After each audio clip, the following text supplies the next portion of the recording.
Magandang araw po sa inyong lahat mga kababayan. Ako po si JDB, ang inyong abang lingkod. Pag-usapan natin ngayon, ito pong gentleman's agreement na kung saan, nako, pinaiimbestigahan po. Alright? Proactive investigation po ito. Kumbaga, kusang palo itong investigasyon na inutos, okay, ni Speaker Martin Romualdez. Base yan kanina do'n sa kanilang, press conference 'no, after ng, opening ng kanilang, session. Okay, so ito po, ano kasi may nagtanong, pero narinig ko kanina yan, do'n sa House kasi buong Kongreso kahit nasa CR ka maririnig mo yan, yung, pinag-uusapan do'n sa plenary. Tapos ang haba ng kanyang speech. Tapos, merong, part doon na yung bago siya mag-speech, sa first reading binanggit doon etong investigation. Uy, naku kako, magkakaroon ng investigation. Oh, Yung hearing tungkol sa gentleman's agreement between China and supposedly former President Duterte, may schedule po ba yun before session adjourns? Yes, we have already, um, uh, discussed this amongst the House leadership and with the committee chairman involved. So we'll try to, ferret out the truth kung ano ba talaga kasi as our president said, he was horrified. So are we kasi nakaka disappoint din yan na meron na isang gentleman's agreement. Although may nagsasabi meron sinasabi wala. So dapat malaman natin ano ba talaga at ano ba talaga ang kasunduan noon kasi yun po ang in-invoke ng China ngayon. So legally speaking, if you ask me as a lawyer, that has no force and effect. However, it has created this row. Di ba? Nagkaroon itong issue. So, we have to ferret out the truth. Dapat malaman natin ano talaga nangyayari para hindi maulit-uli kasi hindi tama. Di ba? When there are international agreements, they have to be documented and they have been to be known in the public. 'di ba, yun kasi yung nakakapraning nung nakaraang administrasyon, Ah, at saka sa China, 'di ba, papasok sila sa isang, mutual agreement. Ang China mahilig sa mutual agreement tapos wala 'tong document, undocumented ito. Pero panghahawakan nila yung oo nung kausap nila. Do'n naman sa taong umoo para sa kanya, well, it's budol time kasi wala namang dokumento, walang pinanghahawakan, hindi ako puwedeng ipitin, 'di ba? No, so gano'n yung nangyayari. Well, actually nitong, nakaraang taon, January nung pumunta si PBBM, yung kasunduan nila na ano, na, ile-lessen 'no, tapos establish sila ng, direct communication, dun sa China tsaka dito sa Pilipinas para diyan sa mga usapin sa mga nangyayari sa West Philippine Sea, 'di ba? Walang dokumento 'yun, walang mahahanap. Mabuti na nga lang po ang ating presidente, nililinaw niya na it was like a mutual agreement na lang. Kasi walang, parang usap lang gano'n, pero ang China hindi sila nag-request ng dokumento, oo. Pero like what I've said, ah, kahit walang dokumento kayong pinanghahawakan, kung ang kausap mo, kayang-kaya kang tirisin, 'di ba? 'Pag sa usapan po ng, laki at lakas, 'di ba? Wala kang magagawa ro'n, umuo ka, 'di ba? Nakipagkompromiso ka, para saan? Ano kapalit, 'di ba? Para lang masabi na magaling kang presidente, para lang masabi na nagkaroon ka ng maraming mga proyekto, para lang masabi na, ah, meron kang, 300 mahigit, 330 na maiiwan mong proyekto sa ating bansa. Maganda sana kung natupad. Maganda sana kung merong iisang salita ang kanyang kausap. Kaya nga po nung bandang, 2 years, lagi kong sinasabi ito, 2 years before the end of Duterte administration, tinalikuran rin niya yung kanyang, China-dependent foreign policy at bumalik siya ro'n sa pinagmumura niya na Amerika, 'di ba? Now, tuloy pa natin konti 'to. Kung may treaty, kailangan ma-ratify pa yan. Kung EO yan, dapat napirma yan ng presidente, may documentation. Ini-invoke yan ng mga kaibigan natin sa China, wala man nating alam dyan. So, we want to ferret. Tama, 'di ba? So that's what I was saying. Bakit unang-una kasi bakit, tawag diyan, bakit mag-o-oo ng mag-o-oo? Hmm. Ngayon, eto pa yung masakit, ha, eto yung masakit dito sa ginawa ni Digong na pagsang-ayon. Lagi ang sinasabi ko na quote in quote, ang sabi niya, ano, eto yung pagka-ano, yung, press conference niya no'n, sabi niya, "Wala naman akong natandaan na ano, na pumasok ako sa gano'ng, klaseng konsepto ng gentleman's agreement." Ano, wala kasi sinasabi ng iba, binenta mo yung, Spratly Islands, binenta mo yung, Ayungin Shoal, yung mga gano'n. Kaya sabi niya, "Hindi naman ako gano'n katunto na tao." Okay, sabihin na natin, sige, hindi mo nga kunwari pagbigyan natin, hindi mo nga intensyon na ibenta, okay, ibenta, hindi po literal ang, ang karapatan ng Pilipinas, yung sovereign rights natin doon sa mga Chino, ah. Sabi niya, aside from handshaking with the Che, wala na raw siyang ibang maalala. Ano pinag-usapan niyo do'n, 'di ba? Siguro haba pong nagsasalita itong, interpreter, wala siyang ginawa kung hindi ano, kung hindi tumango ng tumango, 'di ba? Sumang-ayon ng sumang-ayon, oh, do'n sa sinasabi ng interpreter na binanggit naman, ini-interpret na yung binanggit ni Chi.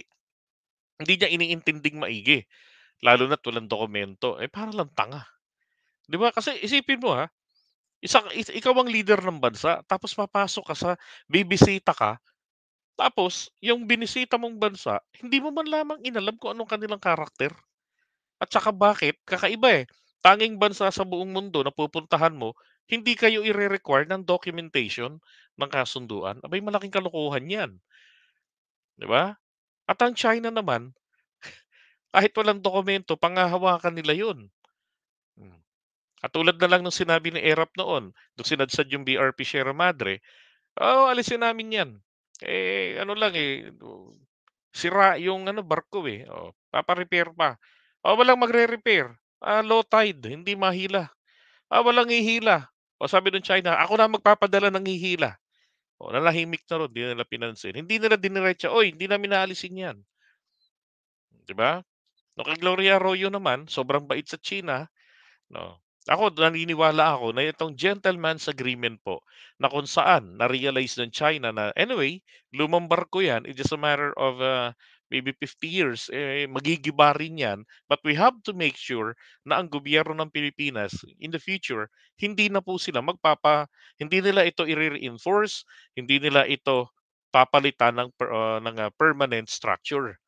And that is the concept of gentleman's agreement. Yun po yung, sinasabi ko kanina, yung concept na yun, yun po yung status quo na sabi ni dating Pangulong Duterte, aside from handshaking with President Xi, wala na akong maalala bukod dun sa status quo. Yun yung status quo. Sumasang-ayon ka na hayaan na lang na kusang mabulok ang BRP Sierra Madre. Tapos, 'di ba, wala ng gulo. Ang hindi nila na-realize, ano ang magiging epekto nito kapag gumuho na 'yan, natural mawawala diyan yung ating presensya, 'di ba? Kasi kapag nagtayo ka ng permanent structure diyan o pinalitan mo 'yan ng another lumang barko, so lumalabag ka sa inyong kasunduan. Kaya nga ng 2002, after that, nagkaroon ng declaration, of conduct sa South China, for South China Sea. Na ang nakalagay doon, mga claimants, hindi nila imimilitarize yung mga hawak nilang mga features. Hindi na rin sila, wala na ring o-occupy pa ng mga features doon. So, status quo. Kung ano yung nandiyan sa inyo, as is yan na. Wala nang galawan. Pero lahat pong yan, nilabag ng China, eh. 'Di ba? nagawa sila ng artificial islands tapos militarized pa nila. Oh, ganun pa ginawa nila. Hmm. Tapos ang ASEAN, yung mga member ng ASEAN na nakaharap merong access diyan sa South China Sea, merong EEZ, hindi makaporma sa China kasi ang laki-laki, ang lakas-lakas, lakas pa ng PR, 'di ba? Gano'n yung nangyari sa atin sa Pilipinas. Hindi natin sila ma-question sa kanilang ginawa. Mabuti na lang nung time ni Pinoy kahit papaano sinampahan sila ng reklamo. Pero at the time of Pinoy, etong kanyang mga tao sa defense, sumang-ayon din. May mga base ron sa sinasabi nila ano, nila eto nga sa China, si Wang Minbin ba 'yun? Oh, na nag-agree yung mga alagad ni Pinoy noong 2013. Yun yung nagdidemanda ng Pilipinas nun, eh. Oh, pero dito kasi sa atin ang problema, ah, magkagalit tayo sa isang issue, pero pagdating sa ibang issue, pwede tayong mag-usap. Gano'n ang sistema, ng foreign affairs natin, eh. Hindi puwede yung, galit ako sa isang issue, galit na rin ako sa inyong lahat, para 'wag na tayong mag-usap. So, nung time na 'yan, nag-agree sila. 'Yan ang aking obserbasyon. Now, at the time ni ano, nito ni, ah, dating Pangulong Duterte, since gawain ng China 'yan, na kung merong bagong presidente, ay kakausapin nila at sasabihan nila na, "Hoy, merong ano, ibi-brief ka lang namin, sasalawalan ka namin." Na malaman mo na merong, kasunduan, merong declaration of conduct, on the South China Sea na status quo, walang mag-o-occupy ng kahit ano, hindi imi-militarize yung mga features na hawak na, yung gano'n. So, yung BRP Sierra Madre, alisin niyo. Kung hindi niyo maalis, huwag niyong i-reinforce. Eh, ang problema hindi niya iniintindi. 'Di ba? Kaya hindi niya maalala kung ano yung konsepto nung gentleman's agreement. Kaya nga sabi niya, hindi naman ako gano'n. Nasasang-ayon ako sa gano'ng klaseng, kasunduan. Nagkataon 'di mo inintindi yung sinasabi. Hmm, 'di ba? Kaya mahirap kausap ang inchik. O mas mahirap po yatang makipag-usap 'pag yung, nakikipag-usap na representante ng bansa, hindi nakikinig, 'di ba? Yan ang nagiging resulta. 'Pag oras na siningil ka na, wala na. Hmm, ano ka na, ah, tamimi ka na ngayon, magugulat ka na, hindi naman gano'n, eh, 'di ba? Oh, sa aking pagkakaintindi gano'n yung nangyari. Hmm, okey. So ngayon eto, iimbestigahan po siya sa ano, sa Senado. Eh, di good luck, 'di ba? Okey, sabi rito, House to proceed with its investigation on Duterte-China Gentleman's Agreement. Yan, yung sinabi ni Speaker Martin Romualdez. So, good luck. Ang problema lang rito, like, sinasabi ko nga kanina, hindi kaya ito ang maging ano na, maging, ah, metyana ng sigalot sa pagitan ng Senado at ng House of Representatives? Kasi kumbaga parang ang dating, o sige iimbestigahan ninyo yung akusasyon ng pulburon sa presidente. O sige, imbestigahan din namin itong gentleman's agreement, 'di ba? Isa pang tanong nga rito mga kabayan, ah, sumipot kaya sa House of Representatives investigation etong si PRRD? Bakit po si PRRD lang? Mismo yung mga tauhan niya sa DND, wala po sila, nandito sila sa administrasyon ni PBBM. Wala ho silang matandaan na ganyang klaseng agreement. Yan rin ang sinasabi ni Gibo Teodoro, walang ganyang dokumento, hindi kami aware. So kumbaga ang ginawa ni dating Pangulong Duterte, it was done in his personal capacity. Bagay pong hindi puwedeng gawin ng top leader ng isang bansa. Napupunta ka sa ibang bansa, makikipag-usap ka doon about your, uh, nation's affair, 'di ba? Itong, foreign affairs ninyo. Tapos, Ginawa mo yung mga kasunduan, nag-agree ka sa kahit na saan na anong pinag-usapan ninyo, tapos sasabihin mo, "Well, I did that in my own, personal capacity." Hindi ho pupuwede yun, 'di yun applicable. Kaya nga nire-reprimand siya palagi sa kanyang mga pagbibiro, sa kanyang mga pagmumura. Kasi nga baka isipin, ma-interpret ito na ito ang, national policy. Hmm, 'di ba? Pambihira, gano'n pala kapagka laging 75 ang grade ano? Kaya sinasabi ko, kapag kami nagsabi na naman po sa atin, magtiwala po tayo sa mga hindi po graduate ng UP, magtiwala po tayo sa mga graduate lang po ng, yung mga Kanto Boys, yung mga graduate lang ng, TTC, tabi-tabi colleges. Kasi itong mga galing ng, matataas na eskuwelahan, yung mga matatalino, ah, napahamak tayo. Subukan naman natin ang mga tong-engots. Naku mga kababayan, ang sagot ko lang po doon ay simple lang. Kung sa matalino napahamak tayo, lalo na po sa bobo, 'di ba? Pagkakatiwala mo pa ba? Kasi iba yung level of thinking ng mga 'yan, eh. Hmm. Yeah, 'di ba? Ang dating nga, eh, ano kanya Pilipinas, 'di ba? Maaaring hindi rin niya naisip 'yan. Ang hirap kasi pagka presidente ka, i-split mo yung personality mo, kaya po siya po lang talaga ang kailangang paharapin ng komite. Mga kongreso. Kasi siya lang yung nakipag-agreement, eh. Siya yung itinuturo ng ano, ng, tawag dito, ng, China na we reached an agreement, it was a gentleman's agreement with the previous administration. Kaya sabi nila at hindi rin naman namin maintindihan bakit patuloy na itinatanggi ng gobyerno ng Pilipinas. So ano yung anong purpose? Kasi sabi ng gobyerno natin, "No, we're not aware." We are not aware. There is no documentation, 'di ba? 'Yun ang magaling. Hmm, 'yun ang magaling. Walang documentation and therefore no agreement. 'Yun ang sinabi rin ni SMR.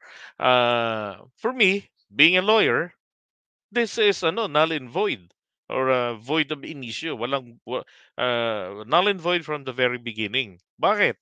Kasi meron tayong standard rules for international or international agreements, 'di ba? Napapasukin ng presidente para maging binding sa ating bansa. So ginawa ni Digong, this is not binding to us. However, for China, sa kanila binding ito. Kasi unang-una pabor sa kanila, 'di ba? Pangalawa, sabihin natin na kayang-kaya naman naming pilipitin ang braso't hatakin ang dila mo sa lakas namin. Oh, so ito po yung lesson dun sa mga leader ng bansa natin na basta-basta na lang, oo, 'di ba? Ay nako. At sana yung mga ano, yung mga DDS, magising po kayo. Okay, magising kayo, mag-research kayo kung ayaw niyong, makinig lang at mapait tanggapin ang katotohanan. Well, kung kayo po ay nasasaktan sa sinasabi ko, gaano po sa'kin, ang naramdaman ko bago ko tuluyang talikuran si dating Pangulong Duterte. Oh, nagmapatunayan ko mismo, na siya mismo, mas, iniisip pa niya ang interes ng China diyan po sa usapin ng West Philippine Sea kaysa po sa interes ng Pilipinas. Ay naku, sorry, tabla-tabla na tayo, 'di ba? Kaya maging bukas ang isipan ninyo, huwag yung, sagrado de kandado, see no evil, hear no evil. Aba'y matulog ka na lang, kain tulog na lang gawin niyo ho, 'di ba? Ay, you too, keep the change, Eduardo Vidamo. Alright, keep the change. Baka alam ni Boy 10K at Pambansang Alalay ang pinag-uusapan nila. Posible po 'yan, posible. Kaya tignan niyo, yung mga taong may posibilidad na may kinalaman, tahimik sila ngayon. Alam ko na content ito ni Go Philippines, may mga taong 'yan. na may posibleng may mga nalalaman, tahimik po. Bakit? Bakit sila tahimik? Kasi kapagka nagsalita sila, mabubuking din talaga na may pinasok ang gano'ng kasunduan.